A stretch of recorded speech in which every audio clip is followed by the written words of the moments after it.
नमस्कार मंडळी, माझ्या नवीन व्हिडिओ परत एकदा तुमचं सगळ्यांचं स्वागत आहे. आज मी भावासोबत जातो एका ट्यार, कारण की आज दत्त जयंती आहे, त्याचं आमंत्रण आहे एका दिल्लीला. तर आज आपल्यासोबत बाबू, दिव्या, गौरी आणि मामी. तर तयारी त्यांची झाली आहे, तर चला आपण निघूया आता. तर मी माझी गाडी घेतो आहे आणि माझ्यासोबत आता कोण बसता होतोय. तू कोणाच्या गाडीवर बसतो? आम्ही आमची गाडी घेतो. अरे आपल्यासोबत बघूया कोण बसता. दिव्या असता का? मी माझी स्कूटी घेतोय. चला झाली तयारी सगळ्यांची? चला चला निघूया आता आपण. तर मंडळी तयारी झालेली आहे, एक एक नंबर बाहेर पडतात. अरे भावान ब्लॉग चालू केलेलो हा.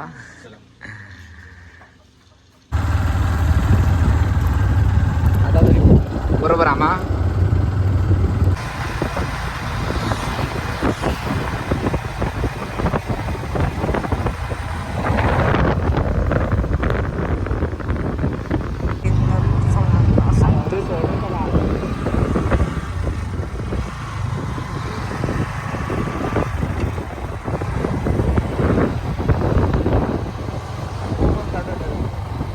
मंडळी फायनली आम्ही पोचलो या ठिकाणावरती.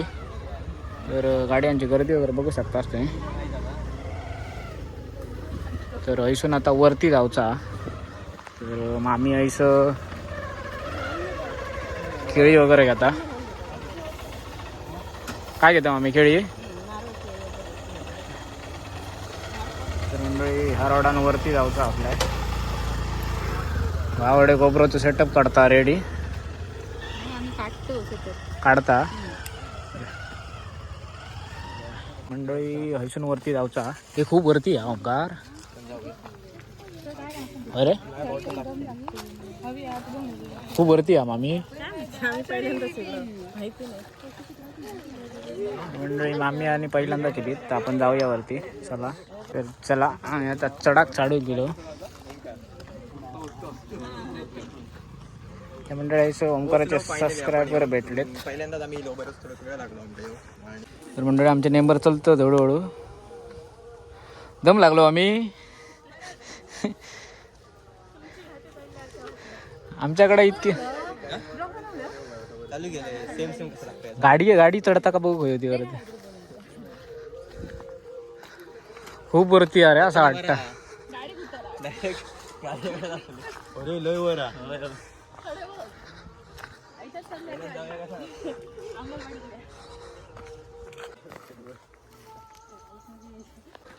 मंडळी 10-15 मिनटं झाली, पण अजून रस्तो काय सराचा काय नाव घेणार नाही. आवाज वरतीच येता अजून पण.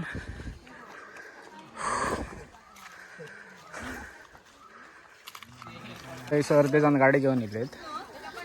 जे चांगले ड्रायव्हर असतील येणारे हेवी ड्रायव्हर तेच कोणतरी वर गाडी घेऊन येते. काही रे का काम नाही. मंडळी हय गर्दी किती आता त्याच्या हिशोबाने तुमका समजला असेल वर किती गर्दी असते ती. तर मंडळी अजून खूप गर्दी हा. मेंबर आमचे चढतात अजून पण. गर्दी दिसायला लागली आणि गेट पण दिसा. तर असं मनाक व्हायचं वाटतं की पोचल्यासारखं आहे, पण आवाज तरी पण अजून लांबच येता. तरी पण आपण बघूया कितीसा लांब आता. फायनली आम्ही पोहोचलो.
दत्तानंद स्वामी मठ नांदोस या गडावर सालाबादप्रमाणे आम्ही मोठ्या थाटामाटात ही दत्तजयंती उत्सव साजरा करतो.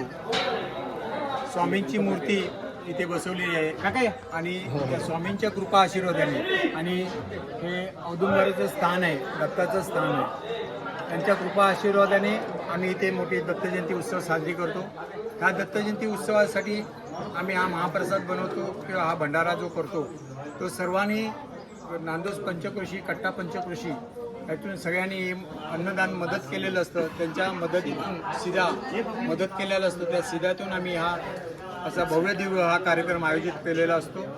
तसंच आमदार वैभव नाईक यांच्या फंडातून ह्याच वर्षी म्हणजे 2 दिवस झाले त्यांच्या फंडातून आपला निधी येऊन 5 लाखाचा त्यांनी निधी दिला. सर्व कार्यकर्ते यांनी सहकार्य करून इथपर्यंत ही लाईट आलेली आणि आज आम्ही मोठा थाटामाटात हा दिवस साजरा करतोय. त्याची पुढची माहिती आमचे भाऊ गणपत गावडे सांगतील. मठाबद्दल माहिती सांगायची. मी गणपत गावडे आणि मठाबद्दल थोडक्यात म्हणजे असं सांगायचं तर आमचे हे गोविंदपूर्ण स्वामी महाराज हे बालवयात म्हणजे 22-23 वर्षाचे असताना असं म्हणजे बालवयातच इथे गोविंदपूर्ण स्वामी महाराज इथे आले. ते शिरकांड आमच्या इथे खोताचं दुकान आहे, तिथे रुपाखोत म्हणून ते त्यांचं दुकान होतं. या ठिकाणी ते आले आणि तिथे थांबले आणि त्यांची दिव्य दृष्टीने त्याने इकडे वरती डोंगरामध्ये त्यांची दृष्टी पडली. तर ते म्हणाले, त्या रुपाखोताना म्हणाले की या डोंगरामध्ये तिथे आंब्याचं झाड आहे काय हो? तर ते म्हणाले आहे. तर मग तिथे मला जाता येईल का? तर ते म्हणाले ठीक आहे, जाता येईल तुम्हाला. मग त्याने काय केलं, रुपाखोत हे त्यावेळी दुकानदार असल्यामुळे ते प्रख्यात होते. त्याने इकडे आमचे आजोबा धाकू गुणाजी गावडे हे आमचे गावकर म्हणजे आमच्या नांदोस गावातले आम्ही गावकर असल्यामुळे त्याने रुपाखोताने यांना निरोप पाठवला आणि ते निरोप पाठवल्यावरती की बाबा इथे असे महाराज लहान बालमूर्ती दिसते आहे, हे तुमच्या गावामध्ये येऊन तुमच्या तिकडे वरती डोंगरामध्ये तिथे राहण्यासाठी म्हणजे असं आसरा आहे का तिथे जाण्याला काय वाट वगैरे? तर ते मला ठीक आहे. मग त्यांच्याबरोबर सर्वजण त्यांचे रामचंद्र माजरेकर, उषा मास्तर, परत त्यांचे सहकारी बाळा पांचाळ, त्याचप्रमाणे रुपा खोत त्याने बांधून ते स्वामी समर्थांचं इथे हे औदुंबर आहे हा इथे उत्पन्न झालेला आहे त्यांचं. मग त्याने येऊन इथे हे करून हे मठ बांधलेला आहे. हा मठ आमच्या आजोबांच्या काळातला आहे. मध्यंतरी मग महाराज काही कारणास्तव कुठे हे गेले ते आम्हालाच काय माहीत नाही, कोणालाच माहीत नाही त्याला पूर्वजाला.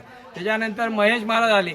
त्या महेश महाराजांनी इथे मठाची परत म्हणजे जे दत्त जयंती वगैरे सोहळा चालू करून आतापर्यंत जो हा या तारखेपर्यंत जो सोहळा होतोय तो महेश महाराज यांनी चालू केला. तर आम्ही त्यांचे पूर्वज आहोत. सर्व नांदोस गाव परत कट्टा पंचक्रोशी यातील सर्व तिरवडा आजूबाजूचे सर्व गाव वायंगोडा, खोटला, कुमामे, गोळवण सगळे आजूबाजू कुणकावळेपासून सर्व मालवण तालुक्यामधील सर्व दत्त भक्त मिळून हा साजरा आम्ही सहन करतो. आणि जो काही इथे जे हे दिसतं आहे तुम्हाला ते सर्व त्यांची पूर्वपुण्याई हीच आम्ही इथे आता चाललेलो आहे. आणि ह्याच्यामध्ये इथे गुरुपारायण पण झालेलं आहे. ते आमचे हे बांदेकर महाराज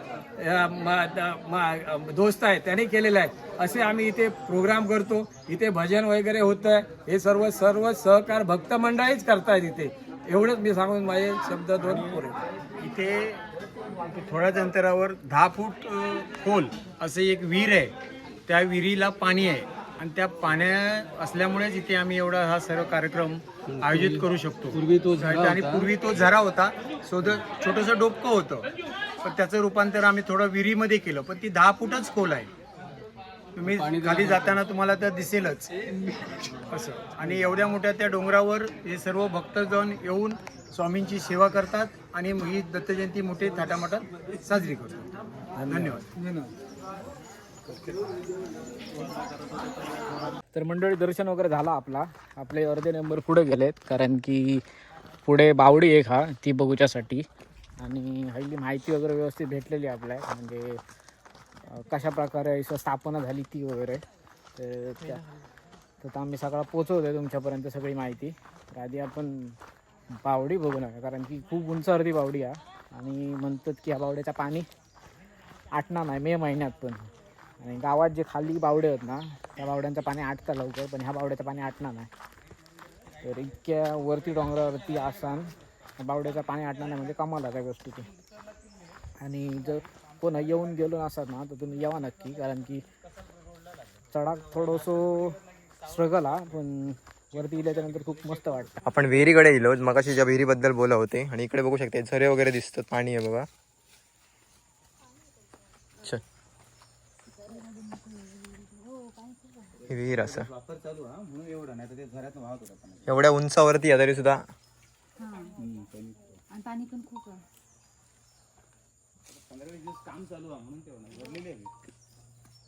हा इथून पाणी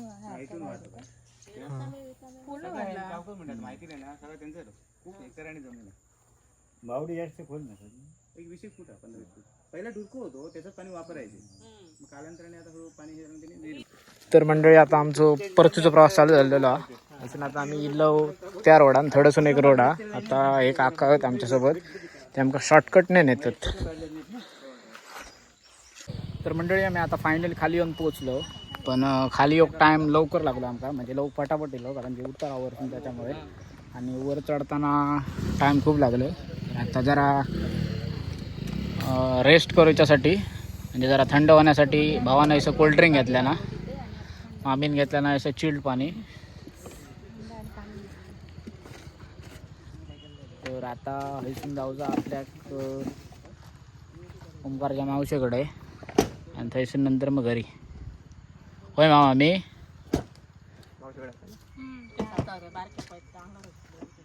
तर चला झाला का आपण निघूया. तर ज्या काकाने ओंकाराक बोलवलं नाही त्यांचं मठ आहे हो. त्यांच्या घरापासून जवळचं मठ आहे. तर मामी यांचं चलतात पुढे, आपण जाऊया. दिगंबरा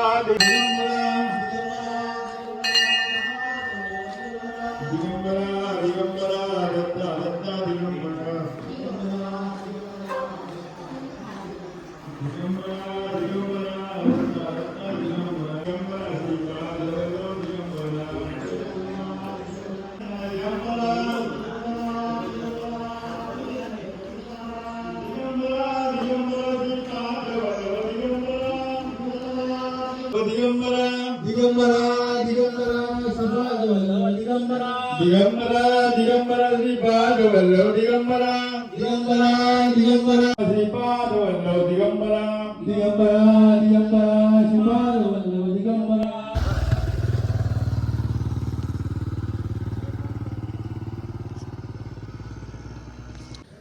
तर मंडळी फायनली आम्ही पोहोचलो घराकडे. तर जर तुमचा व्हिडिओ आवडला असेल तर नक्की लाईक करा आणि शेअर करा. तर अर्धे मेंबर आपले चेंजिंग करून चालू केले नाही. तर चला